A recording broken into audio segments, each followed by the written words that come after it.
50 বছর স্বাধীনতার 50 বছর ধরে যারা পুরো বাংলাদেশের রাস্তাই ঠিক করতে পারে নাই, তারা কত বড় দুর্নীতিবাজ চিন্তা করে নাই। 50 বছর ধরে একটা দেশকে রাডারবিহীন থাকতে হচ্ছে, স্যাটেলাইটবিহীন থাকতে হচ্ছে, পারমাণবিক কোনো অস্ত্র নাই, নিউক্লিয়ার কোনো মিসাইলস নাই, কোনো জিওপলিটিক্যাল বড় বড় রাষ্ট্রের সাথে অ্যালায়েন্স নাই। পক্ষান্তরে উল্টা কুফার, তাগুত, মুশরিকদের দাসত্বে আমাদেরকে নিয়ে গেছে। তাহলে 50 বছরের খেয়ানতের লিস্ট করলে মানে এক আসমান থেকে দ্বিতীয় আসমান পর্যন্ত হবে আর কি লিস্টটা। এত খেয়ানত 50-60 বছর হয়ে গেছে। এখনো যে বিষয়গুলো নিয়ে আমাদের কথা বলতে হচ্ছে, এটাই হচ্ছে সবচেয়ে লজ্জার। আলোচনার গন্তব্যটা হবে এরকম যে সিরাতের আলোকে দিন প্রতিষ্ঠা, সিরাতের আলোকে দিন প্রতিষ্ঠা। কারণ আমাদের দেশে দিনের রাজনৈতিক অবস্থান নাই, আমাদের দেশে দিনের রাজনৈতিক অবস্থান নাই। দিন কয়টা ক্ষেত্রে কায়েম করতে হবে, দিন সিরাতের আলোকে কায়েম করতে হলে কয়টা ক্ষেত্রে কায়েম করতে হবে সেটা আগে জেনে নেই। আচ্ছা, তার আগে একটা জিনিস আলোচনা করে নেই যে দিন কায়েম কি দুনিয়াবি কাজ না ইবাদত? এতটুকু তো বোঝেন, দিন কায়েম একটা ইবাদত। নামাজ, সওম, যাকাত, জিহাদ, তাবলীগ, দিন প্রতিষ্ঠা, যেটাকে আমরা আরবিতে বলি ইকামাতে দিন, এটা কি? তাহলে একটা নিঃসন্দেহে ইবাদত। আমাদের নবীজি করেছেন, নবীজি নিজে করেছেন, তো সাহাবায়ে কেরাম এই যে 1400 বছর ধরে সলফে সালেহিন, আকাবের, আমাদের আসলাফরা করেছেন না? সবাই করেছেন। আচ্ছা, এখন এটা যদি ইবাদত হয়, ইবাদত কবুলের শর্ত কয়টা? একজন বলেন দেখিন, ইবাদত কবুলের শর্ত কয়টা? 3টা, তাই তো? বেসিক শর্ত কয়টা? 3টা। একটা হচ্ছে ইবাদত হতে হবে এক আল্লাহর জন্য। কার জন্যে? তাহলে এই আল্লাহর জমিনে সিরাতের আলোকে দিন কায়েম করার লক্ষ্য উদ্দেশ্য থাকবে শুধু এক আল্লাহর সন্তুষ্টি অর্জন করা, শুধু এক আল্লাহকে রাজি খুশি করার জন্যে আমরা আল্লাহর জমিনে দিন কায়েমের চেষ্টা করব। খালাস, কথা ঠিক আছে? আচ্ছা, যদি এখানে উদ্দেশ্য থাকে না আমি আমার পদের জন্য চাচ্ছি, না আমি নেতৃত্বের জন্য চাচ্ছি, না আমি কোনো একটা ফেরকার আমির হওয়ার জন্য চাচ্ছি, অথবা আমি কোনো রাজনৈতিক পদের জন্য চাচ্ছি, তখন ইবাদতটা ইবাদত বলে গণ্য হবে না, বা ইবাদতটার নেকির জায়গায় গুনাহ হতে পারে, নেকির জায়গায় গুনাহ হতে পারে, কারণ সেটা আল্লাহ পাকের সন্তুষ্টির জন্যে ছিল না। মানুষ আমাকে পপুলার মনে করে তাই আমি একটু গলা ফাটায় কথা বললাম, বিষয়টা এরকম না। কথা এখান থেকে আসবে না, কথা এখান থেকে আসবে, কথা এখান থেকে আসবে না, কথা আসবে কোত্থেকে? এখান থেকে। এখান থেকে এসে আরশে আজিমের মালিক পর্যন্ত পৌঁছাতে হবে, এই উদ্দেশ্যে আমার কথাগুলো হবে, কাজগুলো হবে। তাহলে দিন প্রতিষ্ঠার উদ্দেশ্য হবে এক আল্লাহর সন্তুষ্টি অর্জন করা, এটা প্রথম কথা। 2, রিজিক হালাল হতে হবে, সেটা তো আমরা জানি। রিজিক কি হতে হবে? হালাল হতে হবে, যেটা আমাদের 90%-এরই কম বেশি হারাম। কম বেশি কি 90%-এরই হারাম। দাড়ি টুপি পাগড়ি জুব্বা পরে আমরা যারা চলাফেরা করি, আমাদেরও বহু মানুষের রিজিক হারাম। অনেকেই সুদি কারবার করি, সুদি লেনদেন করি, অনেকেই মাপে কম দেই, অনেকে আবার আল্লাহর রাস্তায় সময় দিচ্ছি, বোনের সম্পত্তি দেই না।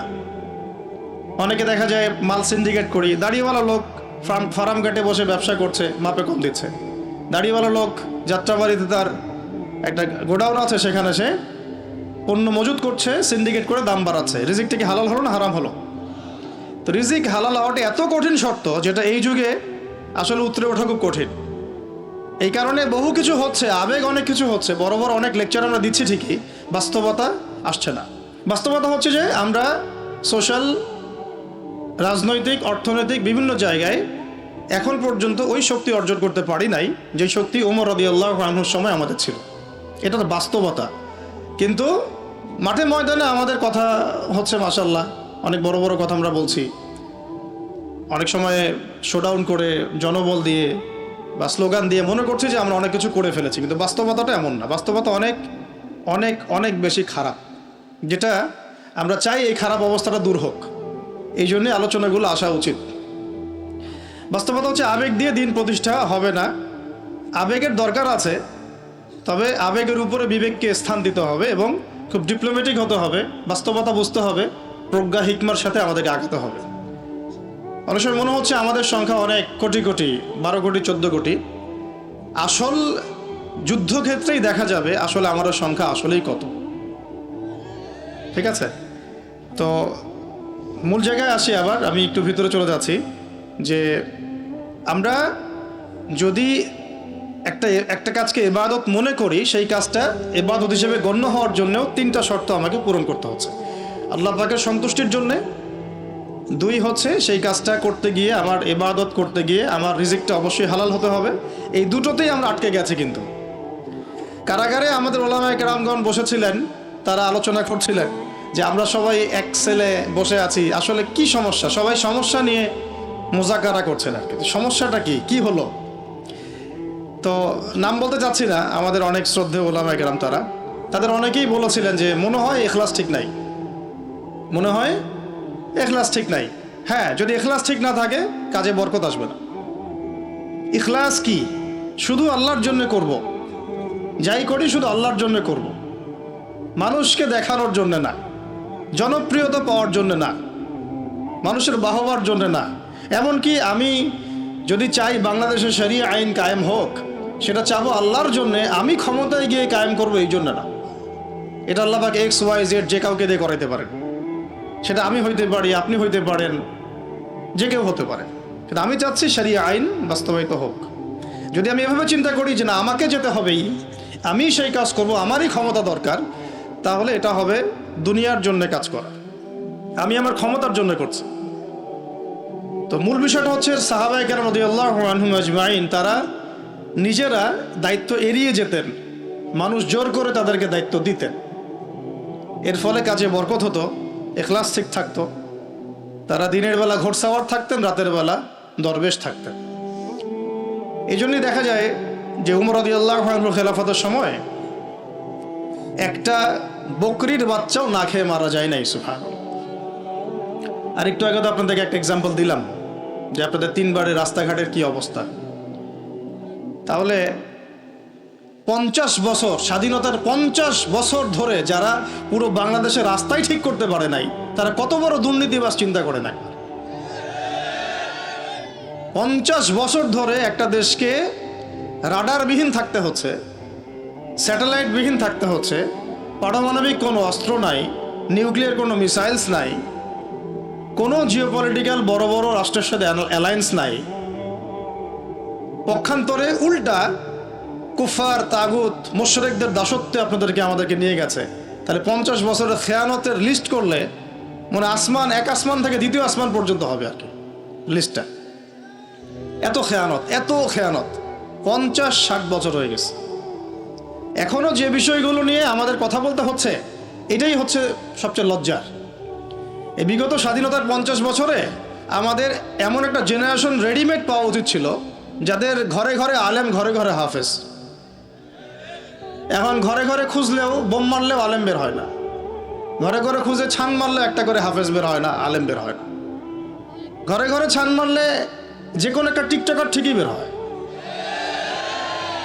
এই বাস্তবতা আর আমাদের স্বপ্নের মধ্যে আসমান জমির পার্থক্য আছে। এগুলো হাসির কোনো বিষয় না, এটা হচ্ছে বাস্তবতা। মানে পুরা প্রাইমারি স্কুল থেকে শুরু করে প্রাইমারি স্কুলের শিক্ষক, প্রাইমারি স্কুলের টিচার এবং স্টুডেন্ট, হাই স্কুলের টিচার, অনার্সের স্টুডেন্ট, অনার্সের টিচার, মাস্টার্সের স্টুডেন্ট, মাস্টার্সের টিচার, তারপরে যে BBA MBA, তারপরে যে আপনার প্রাইভেট ইউনিভার্সিটি ইত্যাদি ইত্যাদি, ইভেন BCS সেক্টর, শিক্ষা কমিশন, MP মন্ত্রী, পার্লামেন্ট, সবগুলোকে যদি একটা জায়গায় আপনি বসান, সবাইকে এই 15-16 কোটি মানুষকে একটা জায়গায় বসান, দেখবেন যে এদের 90% কোরআন তেলাওয়াতি করতে পারে না। 50 বছর হয়ে গেছে স্বাধীনতা। তাহলে কাদেরকে নিয়ে আপনি হিন্দুস্তানকে মোকাবেলা করতে চাচ্ছেন? কাদেরকে নিয়ে আপনি যে রামবাম, প্রগতিশীল এবং এই ইসকনকে মোকাবেলা করতে যাচ্ছেন? কাদেরকে নিয়ে? আবেগ দিয়ে তো হবে না। আর তাদের ব্যাপারটা তো এতই স্ট্রং, তারা তো এমনভাবে তাদের মানে আগ্রাসন লালন করছে যে ওরা যদি পারতো এখন পুরো বাংলাদেশটাকে ওদের মানচিত্রভুক্ত করে ফেলতো। ষড়যন্ত্র কিন্তু এই পর্যন্ত, মেজাজটা আমাদের দাসত্বের মতো চলে আসছে। আমরা শত্রুর চোখে চোখ রেখে কথাই বলতে পারি না। শত্রুর চোখে চোখ রেখে কথা না বললে তো সে আমাকে দাম দিবে না।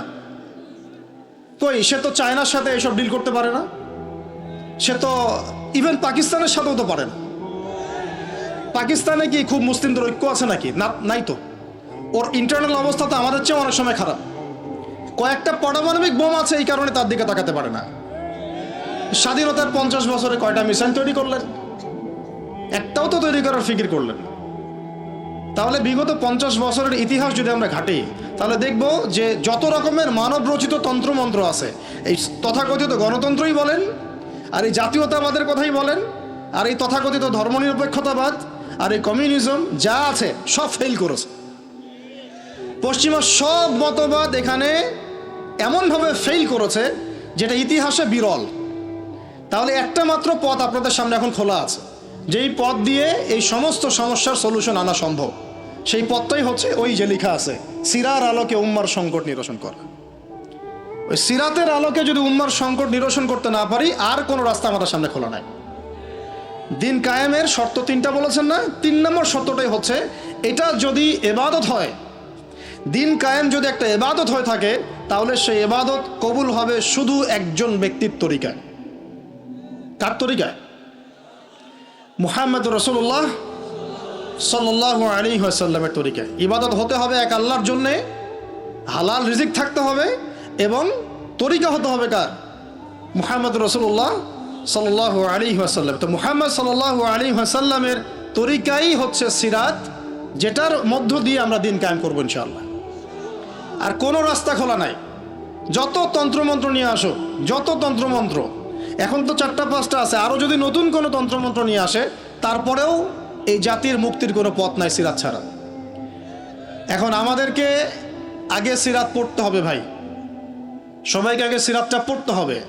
সিরাত পড়লে পরে আপনারা বুঝতে পারবেন যে ইনশাআল্লাহ তাআলা কোন পথে আমাদেরকে হাঁটতে হবে। এখানে টপিক অনেক ডিপ দেওয়া হয়েছে, অত ডিপে গেলে আমাদের সারা রাত চলে যাবে। আমি শুধু ভাষা কয়েকটা পয়েন্ট বলতেছি, একটু মনোযোগ দেন। নবী সাল্লাল্লাহু আলাইহি ওয়াসাল্লাম যখন থেকে কাজ শুরু করেছেন, কাজ বলতে আমি দাওয়াতের কাজ বোঝাচ্ছি, তখনকার সমাজটা কিন্তু আমাদের মতো এতটাও মানে কমফোর্টেবল ছিল না। একটা অমুসলিম রাষ্ট্রে তিনি দাওয়াতের কাজ শুরু করেছেন। মক্কা কি ছিল? একটা মুসলিম রাষ্ট্র না অমুসলিম রাষ্ট্র? অমুসলিম একটা রাষ্ট্রে তিনি অ্যাজ এ নবী তার দাওয়াতের কাজ শুরু করেছেন। সুবহানাল্লাহ। এবং তিনি সেই রাষ্ট্রের একজন পরিচিত ব্যক্তিত্ব, যাকে আস-সাদিক আল আমিন বলে ডাকা হয়, যার আগেও কোনো গুনাহ নাই, পরেও কোনো গুনাহ নাই। এমন একজন ব্যক্তিত্ব তিনি, যার আগেও কোনো গুনাহ নাই, পরেও কোনো গুনাহ নাই, এবং তিনি একটা অমুসলিম রাষ্ট্রে ওহী প্রাপ্ত হয়ে দাওয়াতের কাজ শুরু করলেন। আর আমরা তো মুসলিম রাষ্ট্রে বসে আছি, আমরা তো মক্কায় নাই। আমরা কি মক্কায় আছি? আমরা তো মক্কায় নাই। যদি মক্কায় না থাকি, তাহলে এরকম নতজানু পররাষ্ট্রনীতি কেন? আমরা যদি মক্কার মতো পরিবেশে না থাকি, তাহলে এত নতজানু পররাষ্ট্রনীতি কেন? তাহলে ভারতের মধ্যে আমাদের যে মুসলিম ভাইরা আছে, তারা কি করবে? তাহলে ভারতে যে মুসলিম ভাইরা আছে, তারা কি করবে? তারা কি ওদের পা ধরে করবে, সালাম করবে? হিন্দুদের পা ধরে সালাম করবে? বলেন তো। আমরা তো একটা মুসলিম রাষ্ট্রে আছি, তো মুসলিম রাষ্ট্রে থাকতে এত নতজানু পররাষ্ট্রনীতি কেন? এত দাসত্বের শৃঙ্খল কেন? তো তিনি দাওয়াতের কাজ শুরু করেছেন প্রথম কি দিয়ে, এটা একটা ফ্যাক্ট। আমরা আসলে আলোচনাগুলো আপনাদের চাইতে তাদের শোনা দরকার, যারা আলোচনা যারা করে আর কি। মানে আমি চাই বেশি বেশি তাদের সাথে কনভারসেশন করতে, যারা উম্মাকে নিয়ে ফিকির করেন, দাওয়াতের কাজ করতে চান, বা মুআল্লিম বা আলেম বা হাফেজ, তাদের সাথে কথা বলা দরকার। তাদেরকে আগে বোঝানো দরকার বিষয়গুলো। অনেকেই বুঝেন না। অনেকে বায়াবিও দাওয়াতি কাজ করছেন উইদাউট এনি প্ল্যাটফর্ম। অনেকে দাওয়াতি কাজ করছেন উইদাউট এনি কানেকশন উইথ ওলামা। আলেমদের সাথে কোনো কানেকশন নেই, দাওয়াতের কাজ করতে আসেন, একটা বায়াবিও প্ল্যাটফর্ম ক্রিয়েট করে রাখতেছেন। তো আমাদেরকে আগে তাদের সাথে কথাবার্তা বলা দরকার, যে মৌলিকভাবে আমরা আসলে কিভাবে আগাবো আর কি।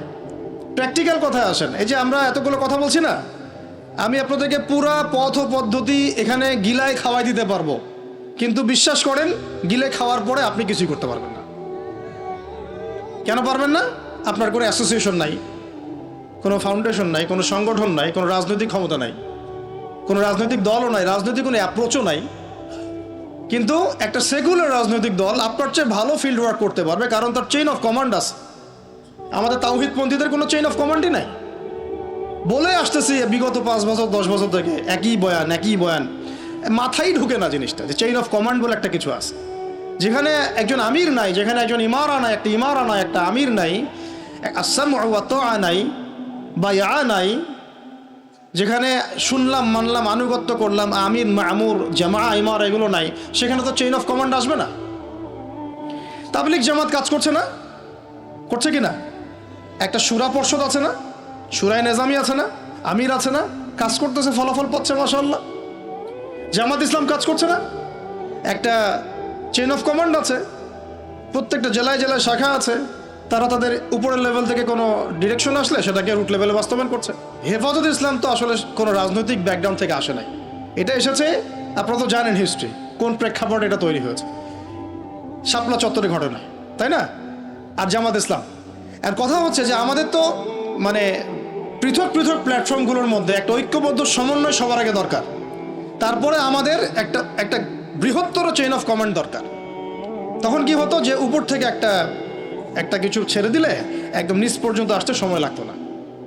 এখন এগুলোর বাইরে আবার যারা চান যে না, কোরআন এবং হাদিস, ইসলামী ইমারা, শরিয়া এগুলো বাস্তবায়ন হবে, দাওয়াতের সাথে সাথে জিহাদ থাকতে হবে, এবং আমরা কোনো গণতন্ত্র, সেকুলারিজম এইসব পশ্চিমা আদর্শে যাব না, তারা ফেসবুকে বায়োবিও ঘুরে বেড়াচ্ছেন। সবাই ফেসবুকে বায়োবিও ঘুরে বেড়াচ্ছেন, ইউটিউবে ইন্ডিভিজুয়ালি কাজ করছেন, সবার নিজস্ব স্বতন্ত্র মার্কাস, মাকতাবা ইত্যাদি, কোনো সমন্বিত প্রয়াস নাই। এইভাবে তো হবে না। এইভাবে কি হবে? সর্বোচ্চ এককভাবে কিছু দাওয়াত দেওয়া যাবে, কিন্তু নবী সাল্লাল্লাহু আলাইহি ওয়াসাল্লাম ওহী প্রাপ্ত হওয়ার পরেই দাওয়াতের যে কাজ শুরু করলেন, এটাই চেইন অফ কমান্ড। সুবহানাল্লাহ। একটা জামার মধ্যে তিনি সবাইকে নিয়ে আসছেন। খেয়াল করে দেখেন, প্রথম ওহী আসলো কি সংক্রান্ত? ইকরা বিসমি রাব্বিকাল্লাযী খালাক। এই তো পড়ুন আপনার রবের নামে যিনি আপনাকে সৃষ্টি করেছে। তো পড়া, তিনি কি পড়তে পারতেন? তিনি তো পড়তেও পারতেন না। তিনি তো বলছিলেন যে মা আনা বিকারি, আমি তো পড়তে জানি না, তারপরে তাকেই পড়তে বলা হচ্ছে, আপনি পড়ুন।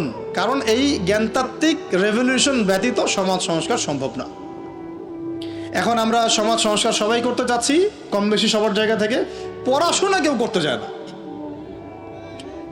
আল্লাহর কসম করে বলছি, যারা ইভেন দাওয়াতের কাজ করছে এইসব জায়গায় আমরা যারা দাঁড়ায় আছি না, তাদের অনেকেই ওলামায়ে কেরামের সাথে কোনো তাআল্লুকই নাই, কোনো সিলেবাস নাই, কোনো পড়াশোনা নাই, কোনো ক্রাইটেরিয়া নাই, কোনো অ্যারাবিক শেখার কোনো ফিকির নাই, কোরআন শেখার কোনো ফিকির নাই, তাফসির শেখার কোনো ফিকির নাই।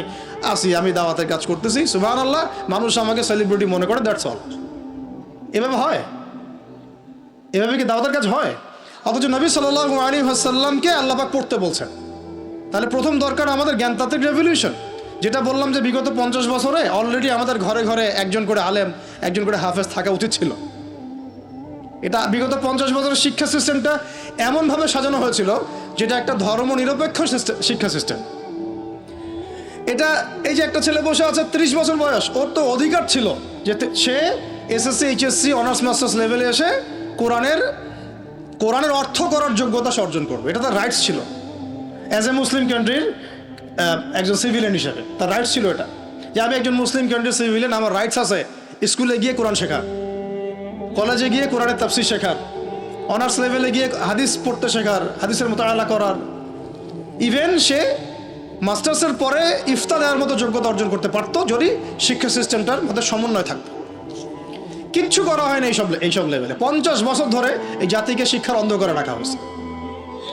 কওমি মাদ্রাসাগুলো যদি না থাকতো, এই দেশ থেকে ইসলামকে মিটাই ফেলে দিত এরা। এটা বাস্তবতা। কথা হচ্ছে, একজন জেনারেল শিক্ষিত ছেলে যে এদেশের মুসলিম নাগরিক, তার রাইটস আছে প্রাইমারি স্কুলে সে কোরআন তেলাওয়াত করা শিখতে পারে নাই। কেন পারে নাই? পিতা মাতাও তো মাশাআল্লাহ সুবহানাল্লাহ সেই কোয়ালিটির। ছেলে 10 বছরে কিছু শিখুক না শিখুক, বাংলা, ইংরেজি, অঙ্ক তাকে শিখতে হবে। কোরআন হাদিস এগুলো তো কোনো বিষয়, এগুলো কোনো বিষয় হলো? আপনাদের কাছে আল্লাহর কসম এগুলো দামি নাই। ওই একদিন 2 দিন ওয়াজ মাহফিলে আইসা আবেগ দেখান। কোরআন হাদিসের পরে যদি মহব্বত থাকতো, ছেলেকে তো আলেম বানাইতেন আপনি, ছেলেকে তো আপনি একজন হাফেজ বানাইতেন কমপক্ষে। আপনি তো ছেলেকে এমনভাবে গড়ে তুলেছেন আপনার জানাজাই পড়তে পারবে না। সেদিন আমরা টাঙ্গাইলে একজনের জানাজা পড়তে গেছি, এক পরিচিত ভাইয়ের আম্মা মারা গিয়েছেন। তো ওই দিন গিয়ে একটা আক্কেল হলো, শিক্ষা হলো যে যদি আপনি ছেলে মেয়েকে যদি আলেম না বানিয়ে যান, ছেলেকে যদি আলেম না বানিয়ে যান, সঠিক জানাজাটাও মনে হয় ভাগ্যে জুটবে না। হ্যাঁ, একটা মুনাসিব জানাজাও ভাগ্যে জুটবে না। তো আমাদের এই স্কুল কলেজ পড়ুয়া ছেলে মেয়েদের রাইটস ছিল এগুলো শিখতে পারে নাই। অনার্সে পড়ে তার বয়স কত? 20 থেকে 25 বছর। 25 বছরে সে 25টা সূরা জানে না, 25টা সূরার নামই জানে না, 25টা সূরার নাম বলতে পারে না। কোরআন বিধান কায়েম করতে আসছেন আপনি, সুবহানাল্লাহ, 25টা হাদিস বলতে পারেন না, 25 জন নবীর নামও বলতে পারে না। ইভেন আমাদের নবী সাল্লাল্লাহু আলাইহি ওয়াসাল্লামের সিরাতের জীবনীটা, পাতলা কিতাবটাও সে কখনো জীবনে পড়ে দেখে না। এই অবস্থা মাস্টার্সে, বিসিএসে সব জায়গায় একই চলছে। বিসিএসে যে ভাইবা হয় সেখানে কি ইসলাম ধরা হয়? বিসিএসের ভাইবা যখন হয় তখন তাকে কোরআন তেলাওয়াত জিজ্ঞাসা করা হয়? তাহলে আপনি কোরআন তেলাওয়াত করতে পারেন না, রাষ্ট্র চালাবেন কিভাবে? কোরআনের সাথে কোনো তাল্লুক নাই। তার মানে আপনাদের কনসেপ্ট হচ্ছে রাষ্ট্র আলাদা, কোরআন আলাদা, মানে রাষ্ট্র চালাতে কোরআন লাগে না। আপনার কনসেপ্ট এটাই। হ্যাঁ, না হলে তো কোরআন আপনি আনতেন সিলেবাসে, তাফসির আনতেন, হাদিস আনতেন, সিরাত আনতেন।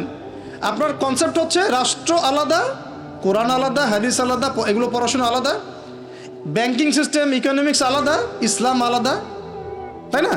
রাজনীতি আলাদা, ইসলাম আলাদা, তারপরে সংস্কৃতি আলাদা, ইসলাম আলাদা, শিক্ষানীতি আলাদা, ইসলাম আলাদা। এই কনসেপ্ট হচ্ছে এদেশের 90% মানুষের কনসেপ্ট। এরা সবাই শিরকের মধ্যে আছে, আল্লাহর কসম করে বলতেছে, এরা সবাই শিরকের মধ্যে আছে। এরা সবাই ধর্মনিরপেক্ষ, সেকুলার। এই বাদ দিয়ে আমরা যারা দাড়ি টুপিওয়ালা কিছু মানুষ আছি, আমরা একটু মৌলবাদী চিন্তা করি আর কি। আমরা চিন্তা করি যে ইসলাম ব্যক্তিগত জীবনেও থাকবে, সংস্কৃতির মধ্যেও থাকবে, শিক্ষানীতিতেও থাকতে হবে, অর্থনীতিতেও থাকতে হবে, ইভেন রাজনীতির মধ্যেও থাকতে হবে। এই কনসেপ্টে না আসলে এখনো মুসলমান হনই নাই। এই কনসেপ্টে না আসা মানে এখন পর্যন্ত কালিমা লা ইলাহা ইল্লাল্লাহ এটা বুঝেনি নাই আপনি, মুখে পড়েছেন, দ্যাটস অল। এই কারণেই তো লা ইলাহা ইল্লাল্লাহ পড়ার পরেও মোদির পা চাটান বসে বসে। এই কারণেই, কারণ ওই লা ইলাহা ইল্লাল্লাহ তো আপনাকে ওটা শিখাই নাই, যে আপনি এক আল্লাহর সার্বভৌমত্বের স্বীকৃতি দেন নাই। এই হলো সমস্যাগুলো। তো সমস্যার গোড়ায় অনেক কথা আছে। এখন নবী সাল্লাল্লাহু আলাইহি ওয়াসাল্লাম কিন্তু দাওয়াতের কাজটা, এই যে সিরাতের আলোকে যেটা বলছেন, সমাজ সংস্কার এবং দিন প্রতিষ্ঠা এবং সমকালীন সব সংকট দূর করা, এটা শুরু করতে হবে জ্ঞানতাত্ত্বিক রেভলিউশন থেকে। পড়াশোনা করা শুরু করে দেন, আদারওয়াইজ আপনাদের সামনে ধ্বংস ছাড়া কিচ্ছু বাকি নেই। কি পড়াশোনা করবেন? অবশ্যই ইসলামিক কারিকুলাম থাকতে হবে। এরপরে আপনি জেনারেল লাইনের পড়াশোনা করেন, কোনো সমস্যা নেই। আর এই পড়াশোনা একা একা করা যাবে না, উস্তাদের সহবত লাগবে, ওলামা কেরামের সহবত লাগবে। আমি তো এটা বলি যে আপনি কারো লেকচার শোনার আগে আপনি আগে চেক করবেন যে তার উস্তাদকে, কোথায় সে দিন শেখে, কার কাছ থেকে সে দিন শেখে, কোত্থেকে সে এই ইলমগুলো অর্জন করছে, তার লোক কোথায়। আবেগে ভাসলে হবে না এখন বিষয়টা। তো পড়াশোনার এখন যে আরও 20 বছর পড়াশোনা না করে আমি কোনো কাজ করতেই পারবো না এমনটাও না, কিন্তু পড়াশোনা আগে শুরু করেন। এখন আপনার কাজ পড়াশোনা শুরু করা, ইকরা বিসমি রাব্বিকাল্লাযী খালাকের হক আদায় করা এবং ওস্তাদের সহবতে থাকা। যেমন জেনারেল লাইনে পড়েছেন 20 বছর, একা একা কি পড়েছেন? না, প্রতিষ্ঠানে গিয়েছেন, ডেইলি ক্লাস করেছেন, টিচারের সহবতে ছিলেন, বেতন দিয়েছেন, ব্যাসে থেকেছেন, তারপরে আরও কি করেছেন? বাবার জমি বিক্রি করে দিয়েছেন, বাবা মায়ের জমি বিক্রি করে। সেম অন্ততপক্ষে এতটুকু যতটুকু আপনি জেনারেল লাইনের জন্য করেছেন, জেনারেল লাইনে যদি যতটুকু করেছেন, ত্যাগ, শ্রম, মেধা খরচ, কষ্ট স্বীকার করা, এর যদি অর্ধেকও যদি দিন শিক্ষার জন্য করতে না পারেন, আপনি নিজেও মুনাফেক। আমরা নিজেরাও মুনাফেক তখন। বেশক আমাদের মধ্যে নেফাকি আছে, সুবহানাল্লাহ।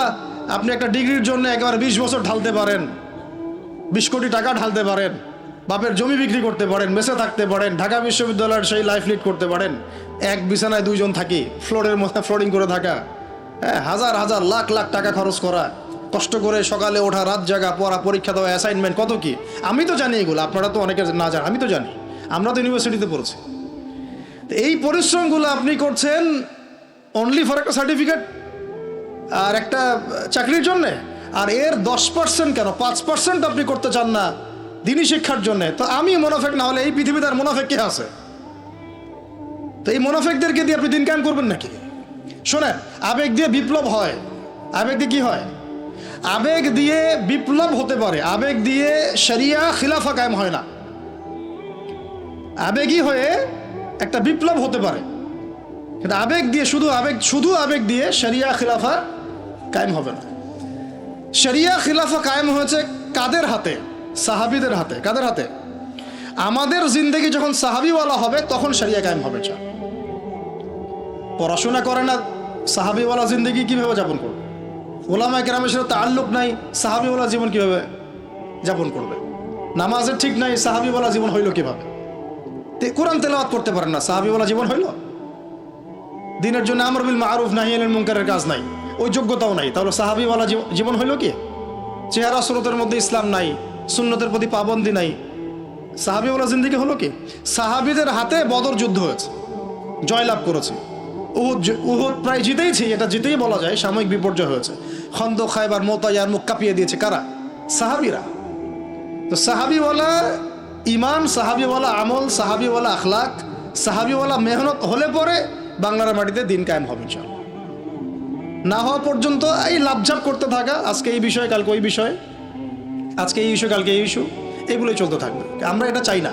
আমরা চাই এখন যেহেতু দাওয়াতের একটা সুবর্ণ সুযোগ আমাদের সামনে এসেছে, এখন যেহেতু আল্লাহ পাক, এটা আল্লাহ পাকের রহমত, এখানে সবাই ক্রেডিট নেওয়ার প্রতিযোগিতায় লিপ্ত আছে। আমার ক্রেডিটে হয়েছে, আমি এই করেছি, আমি সেই করেছি। এখন তো এমন দেখা যাচ্ছে যে ওই সময় কিছু বলেও নাই, সেও এসে এখন প্রধান উপদেষ্টার পাশ হাঁটতেছে বসে বসে। কি সুবহানাল্লাহ! মানে রক্ত দিল এক ভাই, মানে বছরের পর বছর কারাগারে পচে মরল একদল, বছরের পর বছর, দিনের পর দিন, মাসের পর মাস আয়না ঘরে ধুকে ধুকে মরল আর একদল। ঠিক আছে, বললাম তখন থেকে বের হলে কেউ সুস্থ থাকে না। বছরের পর বছর মামলা মোকদ্দমা হচ্ছে একদল, এক একজনের ঘাড়ে তিনটা, চারটা, পাঁচটা, 10টা, 20টা করে মামলা। হ্যাঁ, তারপরে বছরের পর বছর এই ফ্যাসিজমের বিরুদ্ধে দাঁড়ানোর কারণে দেশ থেকে বিতাড়িত হয়েছে একদল, হয় নাই? শাপলা চত্বরে রক্ত দিয়েছে আর একদল। তারপরে এই ছাত্র ভাইদের হাজার হাজার পঙ্গু হয়ে পড়ে আছে বিভিন্ন জায়গায় আর একদল, আর শত শত মানুষ রাস্তায় প্রাণ দিল আর একদল, আর উড়ে এসে জুড়ে ক্ষমতায় বসলো আর একদল। সার্কাস চলতেছে। শুরুটা করবেন একবার ইখলাস ঠিক রাখা, দিন কায়েম করবো সিরাতের পদ্ধতিতে। অন্য কোনো পদ্ধতি আছে? আব্রাহাম লিঙ্কনের পদ্ধতি চলবে, কার্ল মার্কসের পদ্ধতি চলবে, ওই চীনের মাও সেতুংয়ের পদ্ধতি চলবে, ওই ইতালির মুসোলিনির পদ্ধতি চলবে? কার পদ্ধতিতে দিন কায়েম করব? একমাত্র মুহাম্মদ রাসূলুল্লাহ সাল্লাল্লাহু আলাইহি ওয়াসাল্লামের শেখানো সিরাতের সুন্নতেই আগাতে হবে। এখন আগাতে গিয়ে প্রথম কাজ আপনারা আমার কি? ইখলাস ঠিক রাখা, রিজিক হালাল করা, নবীর তরিকা ফলো করা, তারপরে দিনের ইলম অর্জন করা। একা একা ইলম অর্জন করবেন? ওলামায়ে কেরাম খুঁজে বের করবেন। ওলামায়ে কেরাম সব জায়গাতেই আছে, আলহামদুলিল্লাহ, এটা আমাদের সৌভাগ্য। আর আপনি দেখবেন যে কারা নিজেদেরকে জাহির করে না, মুহাক্কিক ওলামায়ে কেরাম নিজেকে জাহির করেন না। হকপন্থী ওলামায়ে কেরাম যারা, তারা নিজেদেরকে এভাবে জাহির করেন না, এজহার করেন না যে আমি এত বড় পণ্ডিত, আসো আমার কাছে, এইভাবে তারা কথা বলেন না। তা বরং তারা নিজেদেরকে আড়াল করে চলেন, তারা বিনয়ী হন। এবং আপনারা দেখবেন না যে আহলে ফেসবুক ওয়াল জামায়াতের মধ্যে কার পপুলারিটি বেশি, এইটা দেখতে যাবেন না। আপনারা দেখতে যাবেন বড় বড় ওলামায়ে কেরাম কার পিছনে ছোটেন। মুহাক্কিক আলেম খুঁজবেন কিভাবে? আপনি দেখবেন না যে অমুক ভাই তমুক ভাই, আমাদের এই ভাইরা কার পিছনে ছোটে, বরং আপনি দেখবেন যে হ্যাঁ, বড় বড় ওলামায়ে কেরামগণ কার পিছনে ছোটেন, এবং সেই মূল উৎস থেকে জ্ঞান অর্জন করার চেষ্টা করবেন। ইনশাআল্লাহ তৌফিক দান করেন, আমিন। এটা ছাড়া আপনারা জ্ঞান অর্জন হবে না, এবং জ্ঞানের সাথে যে আদব, সেটাও শিখতে পারবেন না। আদবের সাথে তাআল্লুক হচ্ছে তাসাউফের, সেটাও শিখতে পারবেন না। এবং এই তাজকিয়া অর্জন হবে না। আল্লাহ পাক আমাদেরকে তাজকিয়া অর্জন করে তৌফিক দান করেন। ইলম শিখবো, তারপরে কাজ হচ্ছে আমাদের আমল বাড়িয়ে দেওয়া। আল্লাহ নবী সাল্লাল্লাহু আলাইহি ওয়াসাল্লাম সাহাবায়ে কেরামকে শুধু জ্ঞান শিখতেন নাকি আমলও করতেন? সবচেয়ে বেশি পরহেজগার ব্যক্তি কে এই উম্মতের মধ্যে বলেন? আমাদের নবী সাল্লাল্লাহু আলাইহি ওয়াসাল্লাম। হ্যাঁ, তিনি তো অবশ্যই। তারপরে আবু বকর রাদিয়াল্লাহু আনহু, ওমর ইবনুল খাত্তাব, আলী ইবনে আবি তালেব, উসমান বিন আফফান রাদিয়াল্লাহু আনহু আজমাইন, প্রত্যেক সাহাবী। তো সাহাবীদের আমল একটু দেখেন, সারাদিন রাত তারা কেমন কি করতেন, কিভাবে কাটাতেন। আমরা আমাদের দিনের একটা বড় অংশ অপচয় করে নষ্ট করি। তারা সময় নষ্ট করতেন না, বরং তারা প্রত্যেকটা সময়কে কাজে লাগাতেন। প্রত্যেকদিন একদিন ওই হাদিসটা আপনারা তো জানেন, একদিন নবী সাল্লাল্লাহু আলাইহি ওয়াসাল্লাম বললেন, আজকে জামাতের সাথে নামাজগুলো পড়েছে কে? আবু বকর রাদিয়াল্লাহু আনহু হাত তুললেন, আমি পড়েছি। আজকে সদকা করেছে কে? আমি। আজকে সওম রেখেছে কে? আমি। আজকে জানাজায় শরীক হয়েছে কে? আমি। এরকম অনেকগুলো আমলের কথা নবীজি বলেন, সবগুলোই দেখা গেল আবু বকর রাদিয়াল্লাহু আনহু করেছেন। সুবহানাল্লাহ, একদিনে সব আমল। এভাবে তারা দিন কাটাতেন, আপনি আর আমি যদি জুমার দিনে মসজিদে আসি তাহলে তো সমস্যা ভাই, আমাদের দ্বারা তো হবে না। আল্লাহ পাক আমাদেরকে যেন ইসলাহ করার তৌফিক দান করেন, আমিন।